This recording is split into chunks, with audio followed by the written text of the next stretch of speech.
Hello everyone, welcome to my channel. বৃষ্টির ঠান্ডা ঠান্ডা ওয়েদারে চলে গেছিলাম আমরা একটু ঘুরতে।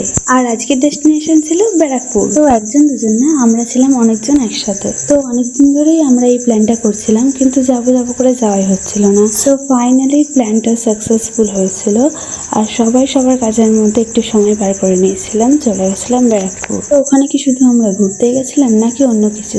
হ্যাঁ, একদম ঠিক ধরেছো, শুধু কি ঘুরলেই হবে? একটু নতুন নতুন কিছু হয়তো ট্রাই করে দেখতে হবে। তাই আমরা চলে গেছিলাম ব্যারাকপুরের ফেমাস দাদা বৌদি বিরিয়ানি। দাদা বৌদি বিরিয়ানির নাম তো তোমরা প্রায় সকলেই শুনেছো। তো ওখানে যাওয়ার সাথে সাথে চলে গেছিলাম আমরা ভেতরে। আর যেহেতু আমরা অনেকে একসাথে ছিলাম, তাই আমরা চলে যাই থার্ড ফ্লোরে। থার্ড ফ্লোরের একটা রুম আমাদের দেওয়া হয়েছিল, যেই রুমটা ছিল একদমই ফাঁকা। ফার্স্ট আমরাই ঢুকেছিলাম, আর ওখানে ছিল 3টে টেবিল। যে 3টে টেবিলের মধ্যে 2টো টেবিল আমাদের লোকেই ভর্তি হয়ে গেছিল, আর আমাদের জন্য একদম পারফেক্ট ছিল। রুমে এসি আর ফ্যান দুটোই ছিল, আর বাইরের ডেকোরেশনটা ছিল আরো সুন্দর। আর ওখানে গিয়ে আমরা কি কি খেলাম আর কোথায় কোথায় খেলাম দেখতে পাবো সব নেক্সট ভিডিওতে।